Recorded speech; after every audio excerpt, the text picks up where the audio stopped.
Good morning, everyone.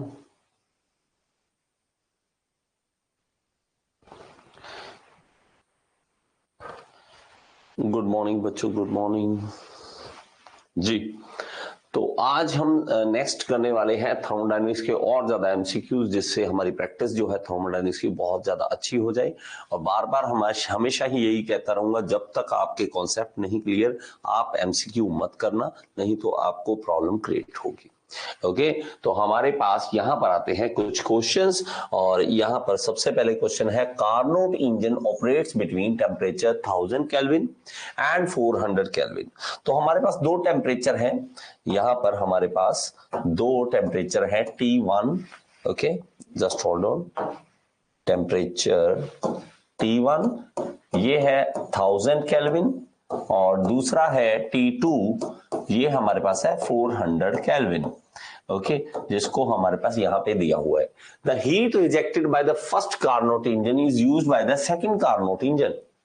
ये बहुत interesting चीज है क्या, कि हमारे पास यहां पर हमने हीट सप्लाई की, और ये पहला इंजन था, इंजन नंबर 1, इससे जो रिजेक्शन हुई, यहां से जो रिजेक्शन हुई वही नेक्स्ट वाले इंजन में काम आ गई। मान लीजिए मैं कुछ वैल्यू बोलता हूं कि यहां से 100 जूल हीट एनर्जी दी हमने, यहां से रिजेक्ट हुई 20, तो ये 20 ही आगे यूज कर दी गई, और ये इनपुट बन गई, नेक्स्ट इंजन के लिए इनपुट बन गई, और फिर हमारे पास रिजेक्शन आएगी। तो ये मानने वाली बात बोल रहा हूं ना, मानने वाली, तो आपको बात ये समझ आ गई होगी इसका मतलब क्या है। तो नेक्स्ट हमारे पास जो इंजन होगा उसकी इनपुट यहां वाली से सेम है, okay, whose sink temperature is 200 kelvin, और जिसका सिंक टेम्परेचर, यहां का टेम्परेचर जो है वो दे रखा है 200 केल्विन, ओके।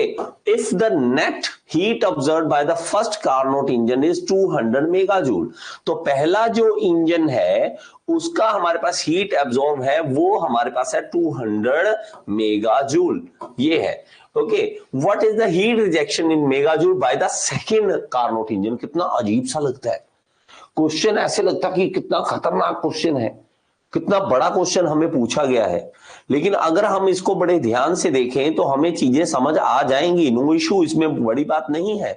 किस तरह से, अगर हम इसको 1 2 3 इस तरह से नाम रखें, मान लीजिए कि मैं नाम रखता हूं यहां पर, जस्ट होल्ड ऑन, ओके, इसका नाम रखता हूं T1 टेम्परेचर, यहां पे T2 टेम्परेचर, जो T2 है वही ये वाला T2 है, इसका इनपुट है ये T3 है। यहां से Q1 हीट अंदर आ रही है, Q2 हीट बाहर जा रही है, जो Q2 हीट यहां से बाहर जा रही है वही इन हो रही है, यहां पर इन हो रही है, बस इतनी सी बात समझ आ गई। अब अगर हम समझें तो इसके अंदर छोटी सी इक्वेशन लगाएंगे, किस तरह से, कि हम टेम्परेचर और हीट का, जैसे मैंने आपको रिलेशन बताया था डायरेक्टली प्रोपोर्शनल का, कि जैसे हम टेम्परेचर के लिमिट्स को लेंगे वैसे ही हम हीट का भी लेंगे, हीट का रेशो भी उसी तरह लेंगे। तो T1 upon T2, T1 upon T2 is equal to Q1 upon Q2, Q1 upon Q2। और इसी तरह हमारे पास सेकंड इंजन का, ये फर्स्ट इंजन का हो गया, इसी तरह सेकंड इंजन का भी होगा, T2 upon T3 is equal to Q2 upon Q3। बस जो जो वैल्यू आपके पास है वो डाल दीजिए, और बाकी जो है हमारे पास आंसर आ सकता है। हमारे पास क्या है, अगर हम देखें कि कौन कौन सी वैल्यू हमारे पास गिवन है, T1 हमारे पास गिवन है 1000, ओके, T2 हमारे पास गिवन है 400, ओके, Q1 हमारे पास गिवन है, Q1 ये रहा, ये देखिए 200 मेगाजूल, तो ये हमारे पास मेगाजूल में है, हम इसको मेगाजूल में ही ले सकते हैं, मेगाजूल में ही ले सकते हैं। Q2 निकल आएगा, तो Q2 जो है हमारे पास यहां से निकल आएगा, ये हमारे पास कैंसिल आउट हो जाएगा, ओके, और ये 10 से ये 10 भी कैंसिल हो सकती है, और Q2 इधर ले आइए, Q2 इधर ले आइए, और 4 को इधर ले जाइए, 20 इंटू 4 80 आ जाएगा, तो 80 मेगाजूल हमारे पास आ जाएगा, इसका आ जाएगा Q2।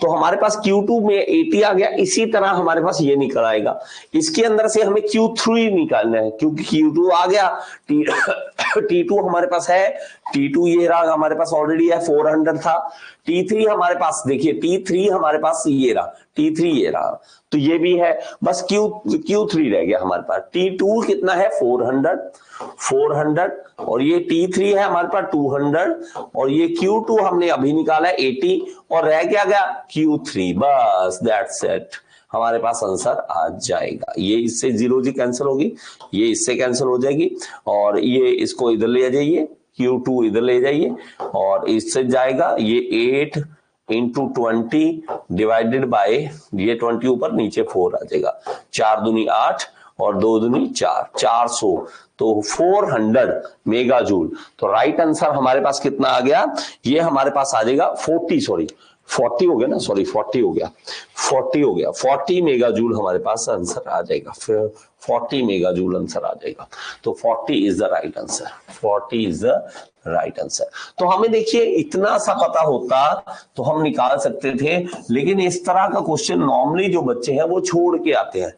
ऐसा लगता है कि पता नहीं किस गेट लेवल का क्वेश्चन पूछ लिया, बहुत ही मुश्किल क्वेश्चन पूछ लिया, लेकिन ये बहुत ही इजी क्वेश्चन में आता है, बहुत ही इजी क्वेश्चन में ये आता है। चलिए आ जाइए। ओके, नेक्स्ट है हमारे पास, if the entropy of the universe decreases what this depicts about the nature of process। कहता है कि अगर यूनिवर्स का एंट्रोपी डिक्रीज करता है, तो मैंने आपको बताया कि डिक्रीज नहीं कर सकता कभी भी, अगर होता है तो ये क्या है, इम्पॉसिबल प्रोसेस है, ये इम्पॉसिबल प्रोसेस है, ऐसा कभी भी नहीं हो सकता, इम्पॉसिबल है ऐसा होना, तो हमारे पास इम्पॉसिबल प्रोसेस है। When a system undergoes a process such that dq by t is equal to 0 and ds greater than 0, delta is greater than 0, अगर ऐसा होता है तो ये क्या है, इरिवर्सिबल एडियाबैटिक है, रिवर्सिबल एडियाबैटिक है, आइसोथर्मल है या आइसोबारिक है। तो ये देखेंगे, देखो आइसोबारिक की तो बात ही नहीं है, यहाँ तो प्रेशर तो हमें दिख ही नहीं रहा कहीं पे कांस्टेंट, टेम्परेचर हमें कहीं पे कांस्टेंट नहीं दिख रहा, लेकिन इरिवर्सिबल, रिवर्सिबल, एडियाबैटिक मतलब एडियाबैटिक तो हमारे पास है ही, कहां से दिखेगा हमें ये सब कुछ। अगर हम ये देखते हैं तो हमारे पास ये टर्म जो है डेल्टा क्यू बाई टी, अगर ये देखते हैं तो हमारे पास इसका मतलब क्या है कि ये प्रोसेस जो है इस तरह से जब होता है तो वो क्या होती है, एडियाबैटिक प्रोसेस होती है। वो कौन सी होती है, एडियाबैटिक प्रोसेस होती है। ये तो हमारे पास आ गया कि ये एडियाबैटिक प्रोसेस है, ये तो हमें क्लियर हो गया। और हम अगर ऑप्शन में भी देखें तो हमारे पास एडियाबैटिक दोनों में है, तो एडियाबैटिक तो है। एक रह गया कि रिवर्सिबल है या इरिवर्सिबल है, बस इससे ये पता चलता है कि डेल्टा एस ग्रेटर देन 0 है, तो मतलब क्या है, ये इरिवर्सिबल प्रोसेस है, बस इरिवर्सिबल, एक मिनट, इरिवर्सिबल, ठीक है। तो ये हमारे पास प्रोसेस है, बस इतना सा हमें पता लगता है इससे।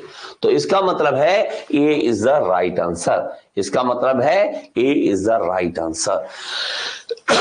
ओके, हमें सिर्फ इनको देख के बताना है कि प्रोसेस कैसी है। तो ये इरिवर्सिबल एडियाबैटिक प्रोसेस है, इरिवर्सिबल एडियाबैटिक प्रोसेस है। The heat rejection takes place in Carnot in cycle at, Carnot cycle के अंदर हीट रिजेक्शन कहां पे होती है, तो आइसेंट्रोपिक एक्सपेंशन, आइसोथर्मल कंप्रेशन या आइसोथर्मल एक्सपेंशन की बात करता है। तो कार्नोट साइकिल की जब भी हम बात करते हैं तो हमारे पास उसके अंदर एक प्रोसेसेस आती हैं, 2 आइसोथर्मल और 2 आइसेंट्रोपिक प्रोसेसेस हमारे पास होती हैं। जब हम कार्नोट की बात करते हैं तो हमारे पास कुछ इस तरह से, हम जब साइकिल तैयार करते हैं इस तरह से हम बनाते हैं, और इसके अंदर हमारे पास 2 प्रोसेसेस आइसोथर्मल और 2 आइसेंट्रोपिक प्रोसेसेस होती है। और जब भी हमारे पास यहाँ पे हीट रिजेक्शन होगी तो ये याद रखना है हमारे पास आइसोथर्मल कंप्रेशन में होगी। वो कहां होगी, आइसोथर्मल कंप्रेशन के अंदर हीट रिजेक्शन होगी, आइसोथर्मल कंप्रेशन के अंदर हीट रिजेक्शन होगी, इसको याद कर लीजिए। ओके जी, ये इस तरह से होगी। एन इन्वेंटर सेज, और ये तो पता नहीं क्यों आना है क्वेश्चन, इसको बड़े ध्यान से 1 2 बार 4 बार इसको कर लो, क्योंकि पता नहीं क्यों ऐसा क्वेश्चन डालना ही डालना है। He has invented an engine which will reject 20% of heat absorbed from the source। कहता है कितनी, वो क्या करता है, रिजेक्ट करता है 20%। अब आप खुद लगाइए कि अगर वो 100% लेता है, हीट इंजन लेता है, वो 20% वो रिजेक्ट करता है, तो इसकी एफिशिएंसी कितनी होगी, एफिशिएंसी होगी 80%। 80% एफिशिएंसी होगी from the source and the engine operate between 2000 kelvin and 500 kelvin. तो ये इतने टेम्परेचर के बीच में खेल रहा है। तो इंजन की एफिशिएंसी हमें पता है कि कार्नोट हमें बताता है कि मैक्सिमम एफिशिएंसी अगर निकालना चाहते हो तो वो क्या निकालोगे, T lower upon T higher. हम इस फॉर्मूले को लगाते हैं। 1 माइनस टी लोअर कितना है हमारे पास 500 और हायर कितना है हमारे पास 2000। तो हम इसको काट के देख लेते हैं। तो हमारे पास ये आ जाएगा, कट जाएगा, 5 चौका 20 आ जाएगा। तो 1 माइनस 1/4, तो इसको लिखेंगे 4 माइनस 1/4, तो 3/4। 3/4 का मतलब हो गया 75% एफिशिएंसी। मतलब मैक्सिमम 75% एफिशिएंसी हो सकती है, लेकिन ये कह रहा है हमारी एफिशिएंसी 80% है। So this is impossible engine. ये क्या है, एक इम्पॉसिबल इंजन है। मतलब हमें वैल्यूज जो है वो उसके अकॉर्डिंग निकालनी है, उसकी अकॉर्डिंग निकालनी है और हमें पता करना है कि हमारे पास एफिशिएंसी कितनी आ रही है। मैं बार बार कह रहा हूं, इस तरह का क्वेश्चन आपको देखने को मिलेगा ही मिलेगा, जितना मर्जी जोर लगा लो, जहां से मर्जी, लेकिन ऐसा क्वेश्चन आता ही आता है। चलें नेक्स्ट करें, आगे चलें। ओके जी, चलिए 75% एफिशिएंसी मैक्सिमम हो सकती है। भाई साहब ये कह रहे हैं 80% है, तो कहता है झूठ बोल रहे हो आप, ऐसा नहीं होता। Carnot heat engine is working with an efficiency of 50%. If the cycle is converted into heat pump after reversing, then what is the coefficient of performance of heat pump? तो देखिए हमें पता है, हमें बहुत सिंपल सी बात पता है कि एफिशिएंसी ऑफ इंजन क्या है। इंजन और सीओपी ऑफ हीट पंप, हमने दोनों का फॉर्मूला हमने याद किया हुआ है। कैसे मैंने आपको बताया था कि अगर कहीं में ही आपको सीओपी ऑफ हीट पंप निकालना है, सीओपी ऑफ हीट पंप निकालना है, तो वो होता है 1 बाय एफिशिएंसी ऑफ इंजन। तो हमारे पास 1 by efficiency of engine, engine की एफिशिएंसी कितनी है भाई साहब 50%। 50% का मतलब 0.5, तो 1 बाय 0.5 करेंगे तो वो कितना आ जाएगा हमारे पास, वो बन जाएगा 2। तो सीओपी ऑफ हीट पंप कितना आ गया 2। That's it. बड़ा सिंपल सा क्वेश्चन, बहुत ही सिंपल सा सीधा सा क्वेश्चन है और 30 सेकंड के अंदर आप इसका रिप्लाई कर सकते हो। ओके चलिए, two reversible heat engine operating between temperature 2000 kelvin and T kelvin. एक कहता है कि हमारे पास एक इंजन है और इसका T1 टेम्परेचर है 2000, मतलब ये हायर टेम्परेचर है, और ये एक नीचे टेम्परेचर है वो है T केल्विन T। और दूसरा एक इंजन है जिसका T केल्विन स्टार्टिंग में है T केल्विन, और नीचे जब निकल रहा है वहां से हीट तो वो है temperature 500 kelvin. What is the intermediate temperature if the efficiency of both the cycle is same. देखिए कभी भी हमें इस तरह के दो इंजन बोलते हैं और इस तरह की सेम कंडीशन बोल देता है कि ये टेम्परेचर दोनों सेम है और इन दोनों की एफिशिएंसी सेम है। देखो आपको अगर करके देखना है तो आप इस क्वेश्चन को करके देख सकते हैं, नहीं तो आपको शॉर्टकट बता देता हूं, उस शॉर्टकट से आपको आंसर निकल आएगा। देखिए 1 माइनस एफिशिएंसी, देखो क्या होता है efficiency of one engine, 1 minus T lower upon T higher, इस तरह से फॉर्मूला लिखते हैं हम। 1 माइनस टी लोअर कितना है टी तो टी है, लोअर हायर कितना है 2000, या हम इसको 2000, चलो एक बार ऐसे लिख लेते हैं। इसी तरह हमारे पास इस इंजन का भी देख लीजिए, 2 का भी 1 माइनस टी लोअर हमारे पास और 500 और हायर है हमारे पास टी। अब इन दोनों का कंपेयर कर लो, दोनों को इक्वल रख लो, दोनों को इक्वल रख लो, दोनों को इक्वल रखोगे तो टी निकल आएगा हमारे पास, सीधा सा हमारे पास आंसर आ जाएगा, टी हमारे पास आंसर निकल आएगा। कैसे निकलेगा, अगर हम देखें इसको, मान लीजिए मैं इसको टी हायर ही लिख देता हूं, एक बार आपको फॉर्मूला बना के दिखा रहा हूं कि फॉर्मूला कैसे बनता है। अगर मैं टी हायर ही लिखता हूं, इसको टी हायर 1 का, ठीक है, टी लोअर 1 का, इस तरह से लिख देता हूं मैं, कुछ ऐसे दिमाग लगाने के लिए, तो ताकि आपको समझ आ सके। तो एफिशिएंसी 2 का क्या है 1 माइनस टी लोअर 2 का और टी हायर 2 का, ये हमारे पास है। अब क्या करना है, दोनों को इक्वल रख लीजिए, दोनों को इक्वल रख लीजिए। 1 माइनस टी लोअर फर्स्ट का, टी हायर फर्स्ट का, is equal to 1 minus T lower second का, टी हायर सेकंड का। अब हमें पता है जो हमारे पास नीचे जो टेम्परेचर निकला है जो यहाँ वाला टेम्परेचर है, ये वाला टेम्परेचर, ये और ये हायर वाला टेम्परेचर, ये दोनों सेम है। T लोअर TL1 और TH2 सेम है, तो इन दोनों को आपने सेम रख लेना है। TL1 is equal to TH2 है, ये दोनों इक्वल है हमारे पास। अगर ये पता लग गया हमें, तो हमारे पास ये अगर देखें, इसको इधर ले, इसको इधर ले आइए, तो हमारे पास 1 1 तो कैंसिल हो रहा है, साफ साफ आपस में कैंसिल हो रहा है। तो 1 1 तो आपस में सीधा ही कैंसिल कर दीजिए, चलो सीधा ही कैंसिल, माइनस माइनस कैंसिल कर दीजिए। तो TL1 देखो, TL1 की जगह TH2 लिख सकता हूं, TH2 लिख सकता हूं, तो ये TH1 आ जाएगा और TL1 आ जाएगा, TH2 आ जाएगा। आप कंफ्यूज मत होना, बड़ा इजी सा है। TH2 इधर आ जाएगा, TH2 का स्क्वायर बन जाएगा, TL2 TH1, इसका स्क्वायर इधर आके अंडर रूट बन जाएगा। मैं आपको बता रहा हूं कैसे बना, क्वेश्चन का हमें पता लग जाएगा। अंडर रूट TL2 TH1, बस ये फॉर्मूला होता है। ये फॉर्मूला इस तरह से बना। अगर मैं करवाने को सीधा आपको बता सकता था बेटा अंडर रूट ले लो, बस अंडर रूट ले लो और कुछ नहीं करना था, ठीक है। इंटरमीडिएट टेम्परेचर ये है, इंटरमीडिएट टेम्परेचर है। इंटरमीडिएट कैसे निकलेगा, पहला और दूसरे का दोनों का आपस में मल्टीप्लाई करो और अंडर रूट कर दो। कैसे है मैं अभी आपको बताता हूं। आपको बात समझ आ गई होगी ये क्या किया मैंने। अगर नहीं भी समझ आया, आप में से कुछ बच्चे हैं, अरे सर ये तो बहुत मुश्किल है, आपने बहुत मुश्किल करवा दिया, इतना मुश्किल तो हमें आता ही नहीं है। तो आपको याद करने, इसको करने की कोई जरूरत नहीं है, इसको फॉर्मूले को समझने की नहीं जरूरत। अगर आपको लगता है कि सर मुझे नहीं समझ आता इस तरह का फॉर्मूला कैसे बना, आपको जरूरत नहीं है समझने की। आपको क्या करना है आपको ये देखना है, ये है इंटरमीडिएट टेम्परेचर T, है ना, ओके। और अंडर रूट आ जाएगा 2000 और इंटू 500, बस ये है। बस इतना सा फॉर्मूला आप याद कर लीजिए। अगर आपको लगता है कि सर मेरे से ऐसा याद नहीं होता कि ये क्या चीज है, ये क्या चीज है, तो आपने सिर्फ ऐसा करना है, T1 temperature, T2 temperature, T2 temperature, T3 temperature, और इसका फॉर्मूला क्या बन जाएगा, हमेशा के लिए याद कर लीजिए, T2 is equal to under root T1 T3, बस लीजिए इस फॉर्मूले को याद कर लीजिए।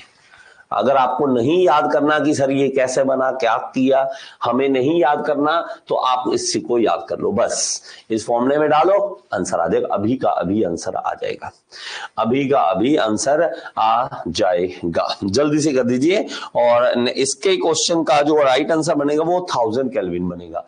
तो हमारे पास 1000 kelvin is the right answer, क्योंकि 5 दूनी 10 और ये 1000 केल्विन आ जाएगा, तो 1000 kelvin is the right answer.